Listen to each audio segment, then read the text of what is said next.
اپنی زندگی میں اللہ کی مدد کی طرف بڑھیں، مالک کی مدد کا حصول اختیار کرنے کی کوشش کریں، اللہ کے ساتھ اپنے آپ کو جوڑیں۔ اگر اللہ کی مدد نصیب ہو، یہ جو ہم جتنا ڈرتے رہتے ہیں، سہمے رہتے ہیں، پریشان رہتے ہیں کوئی کیا کر دے گا، ہمارے ہاں نا ہر شعبے میں معاذ اللہ ایک مافیا ہے، الا ماشاءاللہ۔ وہ مافیا کہتا ہے میرے ساتھ ملو گے تو میں چلنے دوں گا، ورنہ میں نہیں چلنے دوں گا، مارکیٹ میں آ ہی نہیں سکتا فلانا بندہ، کیونکہ یہاں ہمارا قبضہ ہے۔ اور میرے بھائی پھر بہت سارے لوگ جن کی نیتیں اور ارادے بڑے اچھے ہوتے ہیں شروع میں، وہ بھی اس مافیا کا شکار ہو جاتے ہیں اور ان کے رنگ میں رنگ جاتے ہیں۔ یاد رکھنا، کسی شخص کی بلیک میلنگ کا کبھی شکار نہ ہونا، کبھی کسی کی میٹھی اور مسجع مکفہ باتوں کا شکار نہ ہونا۔ کوئی کیا کر سکتا ہے اگر اللہ مددگار ہو تو؟ جس کو رب کریم اٹھانا چاہے اسے کوئی گرا سکتا ہے؟ ہم یہ ڈرے ڈرے سہمے پریشان فیصلہ کرنے کی طاقت نہیں، مجھے چلنا چاہیے کہ نہیں، اٹھنا چاہیے کہ نہیں، کرنا چاہیے، اٹھ باندھ کمر کیوں ڈرتا ہے؟ پھر دیکھ خدا کیا کرتا ہے۔ حضرت عبداللہ ابن عباس فرماتے ہیں میرے نبی پاک علیہ السلام نے میری تربیت فرمائی، حضور نے میری تربیت فرمائی، اور محبوب پاک علیہ السلام نے فرمایا عبداللہ یاد رکھنا، یہ نوجوان دوست میری بات لکھ لیں، پریشان لوگ میری بات لکھ لیں، جن کے پاس قوت فیصلہ نہیں وہ اس بات کو لکھ لیں۔ حضرت عبداللہ ابن عباس فرماتے ہیں میرے نبی پاک علیہ السلام نے مجھ سے فرمایا تھا عبداللہ سن، اگر ساری دنیا مل کے تیرا کوئی نفع کرنا چاہے کر نہیں سکتی جب تک میرے رب کی رضا نہ ہو، اور فرمایا ساری دنیا مل کے تیرا کچھ بگاڑنا چاہے تو عبداللہ بگاڑ نہیں سکتی جب تک رب کریم کی حکمت کا تقاضا نہ ہو۔ لوگوں سے ڈرنا، لوگوں کی طرف دیکھنا، ماحول دیکھ کے اپنے راہ کا تعین کرنا، ہر بندے کے خیالات کے مطابق ڈھلنے کی کوشش کرنا، فلانا نہ ناراض ہو جائے، فلانا نہ ناراض ہو جائے، وہ جس نے ہونا ہو جائے، بس رب رسول ناراض نہ ہو۔ اپنی زندگی میں اپنے مالک کو مولا جان کے، بل اللہ مولاکم، اللہ تمہارا مولا ہے، وَهُوَ خَيْرُ النَّاصِرِينَ، وہ بہترین مددگار ہے۔ توجہ جب بھی کریں رب کی جانب کریں، اپنے دل کا قبلہ درست رکھیں، سوچوں کے زاویے سیدھے رکھیں۔ میرے بھائی مالک جب بندوبست کر دے نا، جب مالک بندوبست کر دے پھر ایسا بندوبست کرتا ہے کہ لوگوں کے پاس نا چارہ نہیں رہتا۔ حضرت مریم رضی اللہ تعالی عنہا پاک باز تھیں، مسجد میں رہی تھیں، پر مالک کی حکمت کے تقاضے بڑے عجیب ہیں نا۔ پھر جناب مریم کو اللہ تعالیٰ نے بغیر شوہر کے اولاد عطا کر دی۔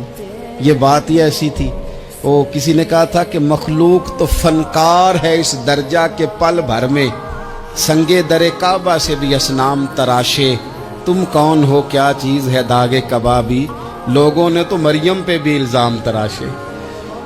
تو لوگوں نے کہا کدھر سے لے آئی بچہ، تیرا باپ تو ایسا نہیں تھا، کہاں سے لے آئی؟ اللہ کرے میں آپ کو سمجھا سکوں، ذرا اپنے آپ کو وہاں کھڑا کریں کہ ایک پاک باز عورت، پاک باپ کی بیٹی، طیب ماں کی بیٹی، اور اللہ کے گھر میں پرورش پانے والی خاتون، ایک وہ وقت اور ایک یہ وقت کہ اس عورت کو کٹہرے میں کھڑا کر کے پوچھا جا رہا ہے کہ معاذ اللہ تیری گود میں بچہ جائز نہیں ہے، کہاں سے لائی ہے؟ اب خود سے صفائیاں بندہ کتنی کو دے، کتنی کو وضاحتیں کرے۔ اور میں نے تو اپنی زندگی میں دیکھا ہے زیادہ وضاحت دینے والے کو بھی لوگ جھوٹا سمجھنے لگ جاتے ہیں، زیادہ وضاحت دینے پر بھی لوگ کمزوری کا اظہار سمجھتے ہیں کہ کمزور پڑ گیا۔ آپ صلح کی کوشش کرتے ہیں، سامنے والا بزدل سمجھ لیتا ہے، زیادہ وضاحتیں بھی کمزور کر دیتی ہیں۔ اب حضرت مریم کو کٹہرے میں کھڑا کر کے کہا بچہ کس کا ہے؟ تو پھر خدا بندوبست جب کرے، اللہ جب مددگار ہو، تو پھر حضرت مریم کی گواہی درختوں سے نہیں دلوائی، اس نے پتوں سے نہیں دلوائی، پھر فرشتے نہیں بھیجے۔ حضرت مریم کہنے لگی مجھ سے نہ پوچھو، وہ جو پنگوڑے میں ہے اسی سے پوچھ لو، ان سے پوچھو نا، وہ کون ہے پوچھ لو، ان سے کر لو سوال۔ انہوں نے کہا پنگوڑے میں چند دنوں کا بچہ، یہ جواب دے گا؟ مددگار تھا رب، ان کی برات کا اعلان کرنا تھا مالک نے، اور جب مالک اعلان کر دے، جب مالک تیری صفائی دینا چاہے، جب مالک